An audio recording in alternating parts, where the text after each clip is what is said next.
Só para a gente lembrar, o Trump foi condenado ontem, tá? Ele foi considerado culpado de todas as 34 acusações de falsificação de registros comerciais para encobrir um pagamento que comprou o silêncio da estrela de filme pornô Stormy Daniels. Isso pouco antes das eleições de 2016. Nesse momento, o Trump fala, vamos acompanhar um pouquinho, porque é uma defesa ao estilo Trump, bem ao ataque. Agora há pouco ele chamou o presidente Joe Biden de pior presidente dos Estados Unidos, chamou ele inclusive de idiota. Vamos acompanhar um pouquinho a coletiva, quer dizer, o pronunciamento do Trump sobre a sua condenação. Tá aí. Matheus, só para a gente ter uma ideia aqui do pronunciamento, tá? A gente vai traduzir depois com mais calma para a gente explorar melhor esse vídeo, mas deixa eu aproveitar, deixa o vídeo como ilustre, deixa eu trazer para cá o nosso Alexandre Borges para comentar isso, para comentar essa decisão de ontem lá dos Estados Unidos. Ale, boa tarde para você, seja bem-vindo mais uma vez ao Meio Dia em Brasília. Hoje o Ale vai ficar praticamente com a gente o programa inteiro, né? Porque tem a parte internacional e tem a agenda cultural.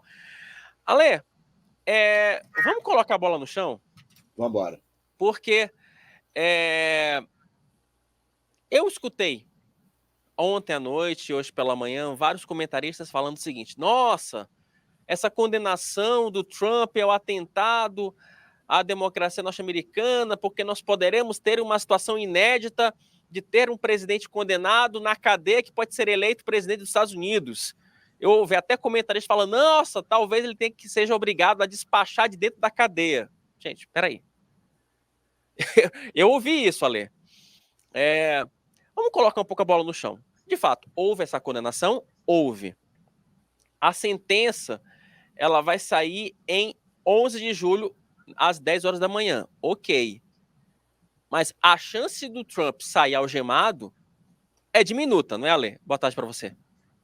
Boa tarde, Wilson. Boa tarde a todos. Bom, a gente também achava que ele ser condenado, a possibilidade era pequena e ele foi, né?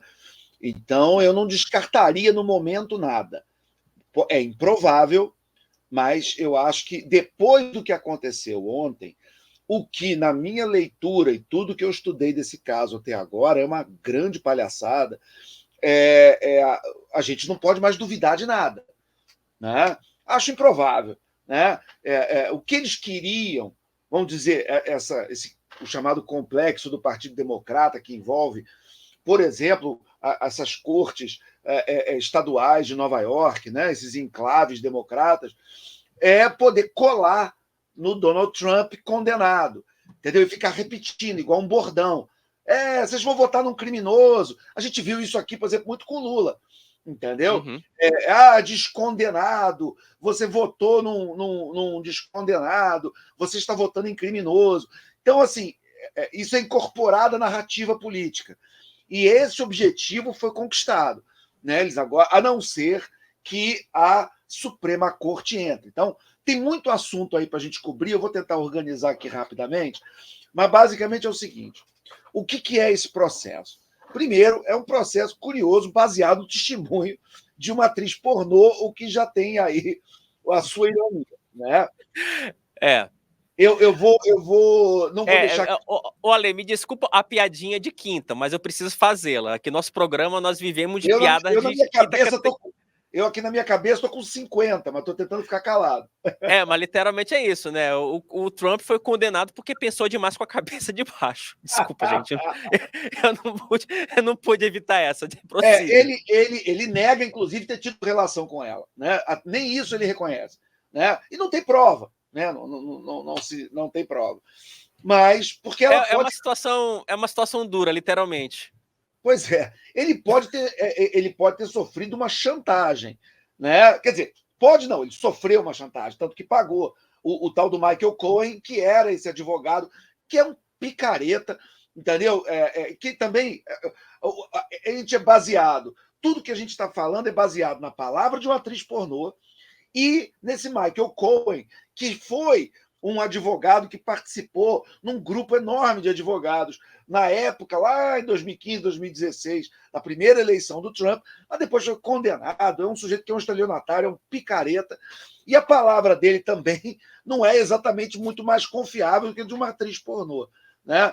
Enfim, mas qual é a história? A história é que ele teria pago e disfarçado esse pagamento. Então, o que ele fez? O tal do Michael Cohen foi lá e deu uma grana para a Stormy Daniels para ela ficar quieta, né? Eu também vou evitar as piadinhas dizendo a primeira vez que ela recebeu para ficar de boca fechada, né? Mas, enfim, de qualquer jeito, ele foi lá, o tal do Michael Cohen, deu dinheiro para ela, e depois o Trump teria pago para o Michael Cohen honorários advocatícios durante alguns meses para disfarçar que ele estava reembolsando o Michael Cohen do pagamento do suborno. Deu para entender? Então o Michael Cohen vai lá e adianta a grana para Stormy Daniels.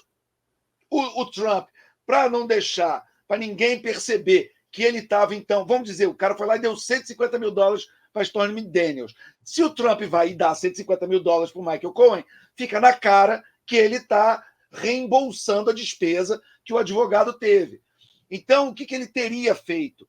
Ele teria pago honorários advocatícios durante um tempo para disfarçar o pagamento que ele estaria, então, reembolsando o sujeito. Bom, essa é basicamente a acusação. Aliás, a gente está repetindo muito que são 34 condenações, porque cada cheque é considerado uma condenação. Que já começa meio outra coisa, piada desse julgamento, onde cada cheque que saiu do Trump e foi para o Michael Cohen é uma condenação diferente. Ele foi condenado por cada cheque, entendeu? Que ele deu para o Michael Cohen. Bom, enfim.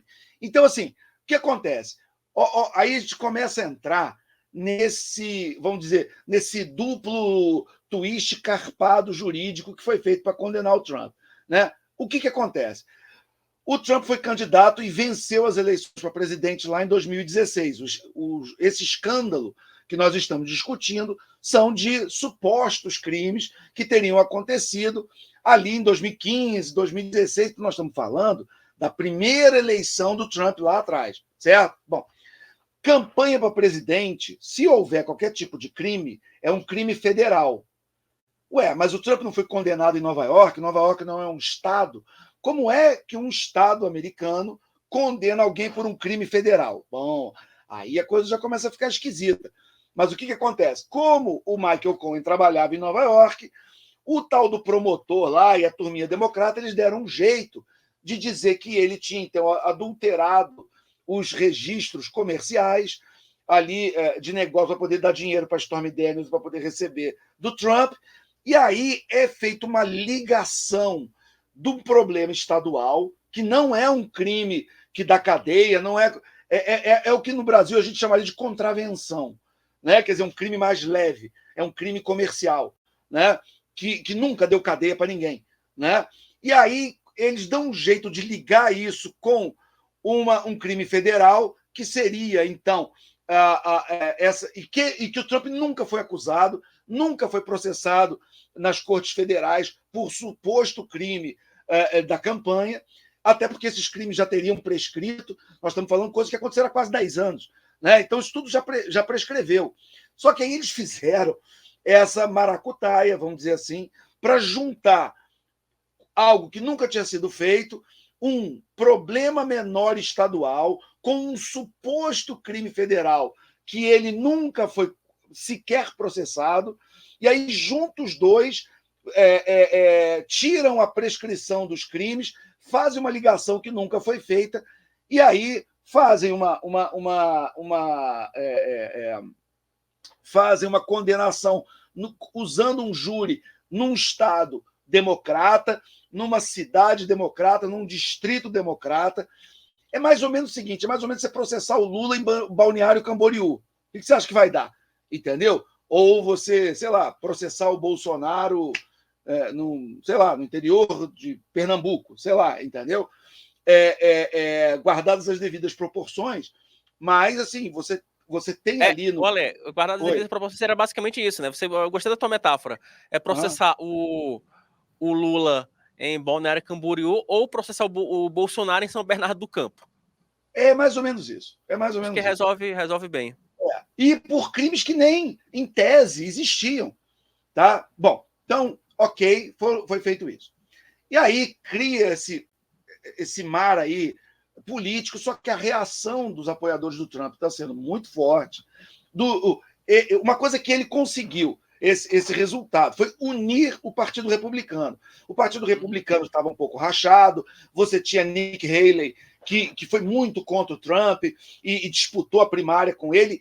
Não só ela, o Ron DeSantis, que também foi adversário dele nas primárias, vários deles, todos estão do lado dele e todos falaram: olha, acabou a brincadeira, a gente está lutando contra um inimigo muito maior, então todas as nossas divisões internas estão revogadas e a partir de hoje nós estamos marchando junto com o Trump. Tá? Então essa é a posição dos republicanos. E muita gente está sentindo realmente indignada com o caminho do que isso aconteceu. Esse caso pode e deve ir para a Suprema Corte. Deve haver uma apelação a esse caso. Por quê? Porque você tem um precedente na história de quando um caso estadual, porque o Brasil tem muito isso, né? Coisa da competência, o que pode o juiz de primeira instância, o que pode o Supremo e tal. Lá, de certa forma, isso também acontece em alguns casos.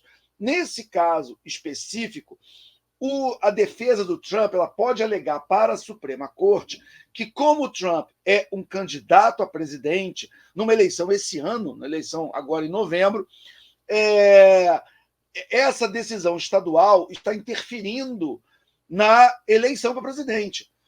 E a Suprema Corte pode, então, até dar uma decisão liminar, dar alguma coisa para cancelar, para não deixar que essa disputa estadual, num estado, repito, democrata, anti-Trump, anti-Partido Republicano, interfira na decisão majoritária, na decisão livre do eleitor americano em todo o país. Então, isso é possível, é até talvez provável que aconteça, né? Que a Suprema Corte entre e haverá precedente para isso. Um exemplo que eu me lembro, quem é da minha geração vai lembrar, que houve uma disputa grande lá na Flórida, no ano 2000, na eleição do Bush e do Al Gore. Né? O Bill Clinton ele foi eleito e reeleito, foi eleito em 94, não, 92, reeleito em 96, e aí o vice dele, que era o Al Gore, foi candidato a presidente lá no ano 2000 contra o governador do Texas da época, era o George Bush Filho. E aí teve um monte de problema lá na Flórida, em algumas urnas, e aí começou uma guerra ali de liminares, de justiça, e o país começou a ficar sem saber, não tinha um VAR para dizer quem era o presidente eleito ali naquela eleição. A Suprema Corte entendeu que a questão da Flórida estava atrapalhando o país. Você tinha um Estado deixando o país inteiro numa situação muito complicada. Aí a Suprema Corte se meteu e decidiu. E aí o George Bush levou a presidência. Isso talvez aconteça de novo. É possível que a Suprema Corte fale: olha, essa molecada lá de Nova York está fazendo um jogo que está atrapalhando o país inteiro. A gente vai ter que entrar e a gente vai ter que botar a ordem na casa. Então é possível que isso aconteça. Agora, a decisão... Eu não tô, e isso é difícil a gente fazer esse tipo de análise sem ser acusado. Então você está defendendo. Não, eu não estou defendendo ninguém, estou defendendo a verdade. Então houve uma pesquisa, eu estudei esse caso. Esse caso específico não é o único que o Trump é acusado. Ele é acusado de um monte de coisa em um monte de lugar. Ninguém aqui está dizendo que o Trump é anjo, não, pelo amor de Deus. Eu sei lá se esse homem transou com a Stormy Daniels. Storm. Oi? Se ele transou com a Storm Daniels, né? Com a... Sei. Não, na verdade, em uma tradução livre do português seria a Daniela Furacão, vai. Entendeu? Não me interessa, entendeu? Se houve esse caso, se não, juridicamente é um caso que não se sustenta por tudo que eu pude levantar e ver. É um caso que não se sustenta. É um caso que tem tudo para ser revertido na Suprema Corte, nas cortes superiores.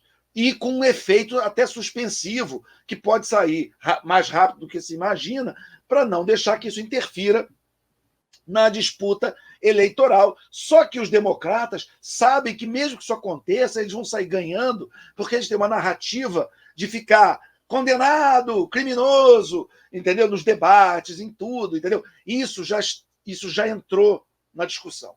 Entendeu? Então, a gente está nessa situação que, mesmo uma decisão falha, baseado em argumentos jurídicos muito frágeis e que podem e talvez devem ser derrubados pela Suprema Corte, já serviram para fornecer narrativa política para o lado democrata. Agora, isso é o suficiente para decidir a eleição? Não, não é. Mas influencia. Toda decisão hoje é muito apertada. A decisão é muito ali no olho eletrônico, a decisão. Então, se 10 mil votos para cá, 10 mil votos para lá, 50 mil votos para cá, 50, podem ter uma influência. Pode ser que o número de votos que virem em função dessa decisão não seja muito grande, mas quem disse que precisa ser muito voto para poder jogar o resultado para um lado ou para o outro? Os democratas sabem disso, estão jogando com isso num jogo que não me parece limpo.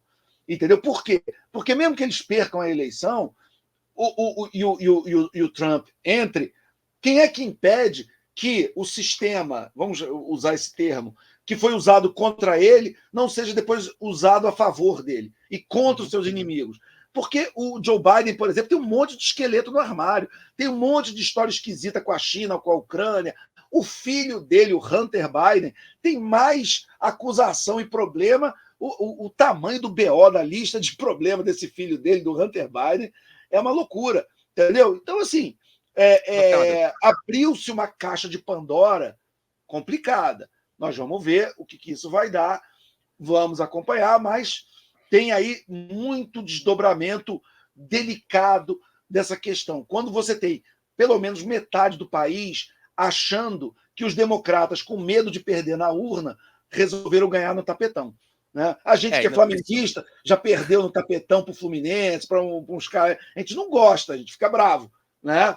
Perdemos até a taça das bolinhas também no tapetão, enfim. Pois é, a gente foi. Quer dizer, eu nem considero, nós somos campeões de 87, só acho uma.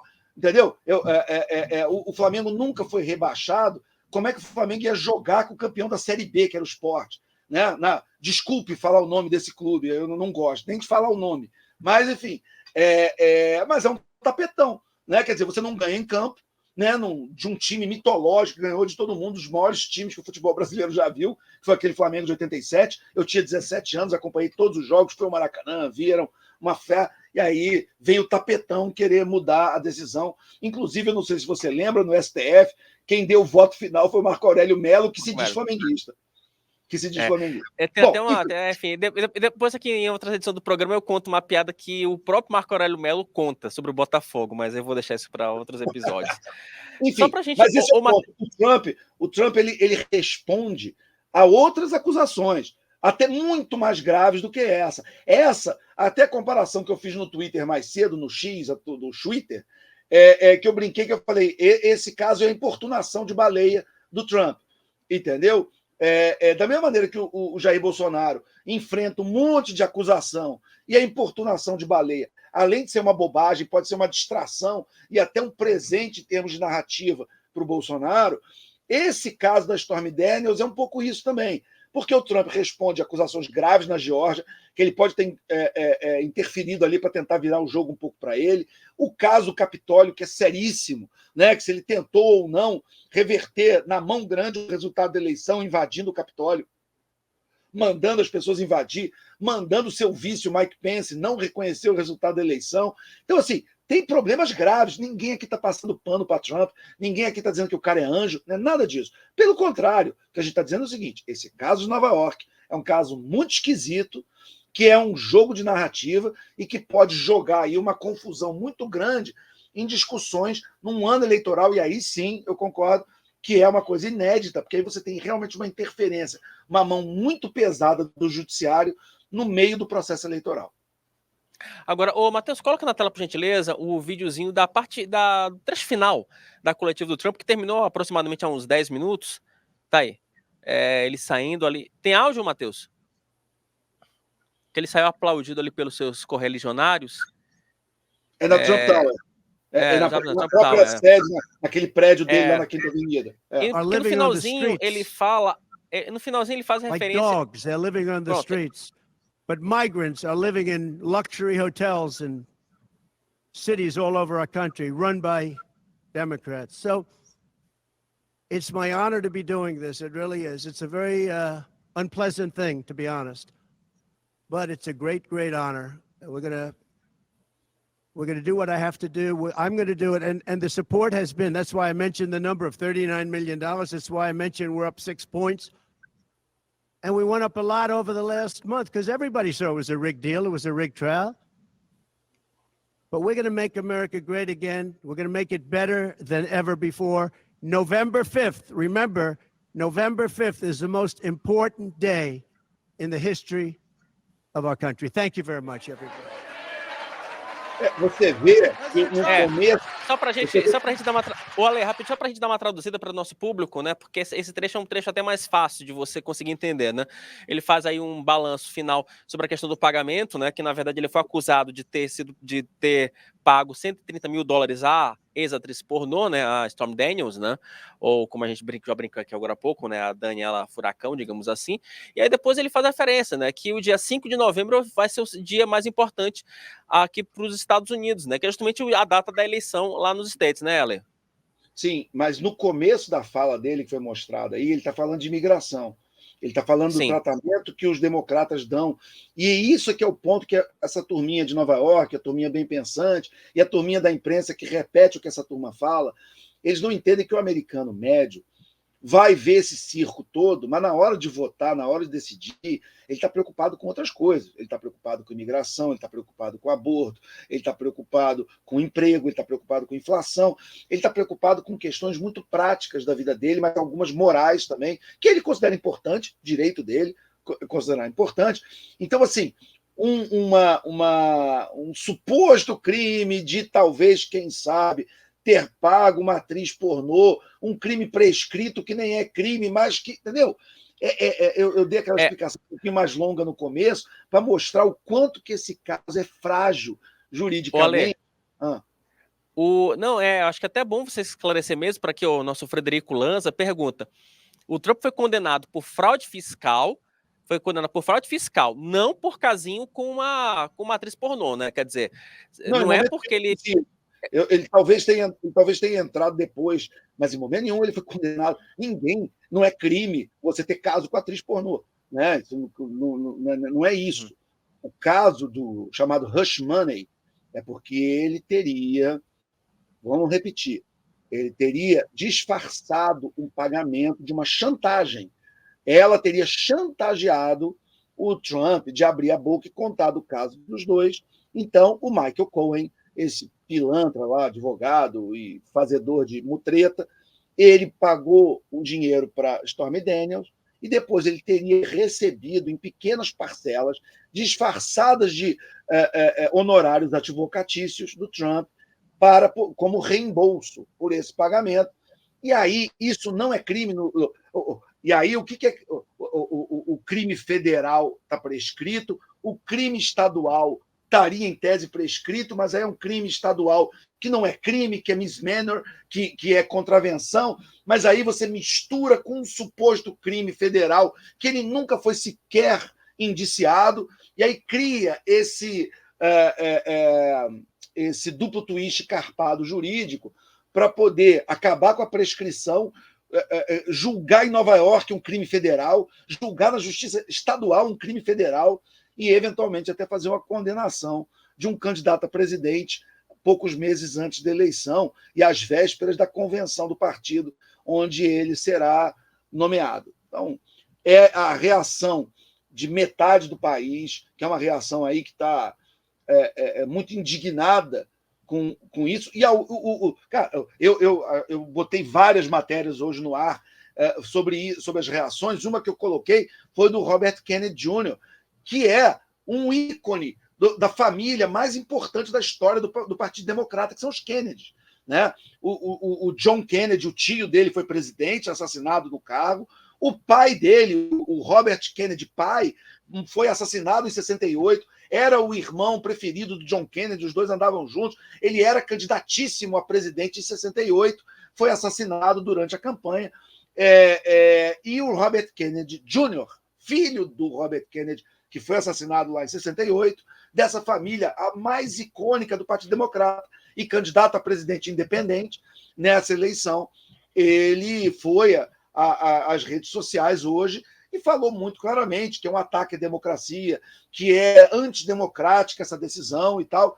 E, assim, quem pode ser mais lado democrata do que um Kennedy, do que o Robert Kennedy Jr., entendeu? Então, assim, não é uma coisa de, porque a alt-right da extrema-direita, do não sei o quê, aquelas bobagens que eles ficam arrumando uns picaretas, chamando de especialista, para inventar umas teorias, e aí depois ficam repercutindo, entendeu? Não, esquece, nós estamos falando de gente do lado do Partido Democrata, entendeu? O que está falando, isso é um absurdo, isso não tem base legal e isso pode ser um tiro que vai sair pela culatra. Porque Ale, você está unindo o seu inimigo e dando uma energia para o seu inimigo que ele talvez não tivesse. Ale, de forma bem objetiva para a gente, porque eu vou dar uma pausa rápida uma pausa rápida no noticiário internacional para poder entrar no noticiário nacional, depois a gente volta com a agenda cultural. Mas de forma muito objetiva, a decisão de ontem, essa condenação do Trump, afeta o processo eleitoral, sim ou não? Afeta, claro que afeta. Agora, a maneira de afetar, as pesquisas é que vão mostrar. Porque você tem, por exemplo, hoje no New York Times, pesquisas dizendo que vários eleitores disseram que se o Trump fosse condenado, eles mudariam o voto. Tudo bem, mas essas pessoas elas falaram no abstrato, numa coisa condicional, numa tese. Vamos ver com a repercussão do caso, com os analistas, com a imprensa, com tudo que vai ser discutido sobre esse caso ao longo dos próximos dias e semanas, se realmente isso vai dar voto para o Partido Democrata. Acho ainda muito cedo para falar, e talvez seja o contrário. Deixa o eleitor republicano muito energizado, revoltado, num país onde o voto não é obrigatório. E a primeira coisa que você tem que fazer com o eleitor é convencer ele a sair de casa e votar. No meio do inverno, em novembro, entendeu? Ele sair de casa, e tem muito... É porque o brasileiro que vota obrigatório, tem outra cabeça, a gente não entende muito. Mas você tem muito americano que não está nem aí para processo eleitoral, que está vivendo a sua própria vida, entendeu? E que no dia da eleição, o cara nem lembra que está tendo eleição. Ele saiu para trabalhar, está tocando a empresa dele, a vida dele.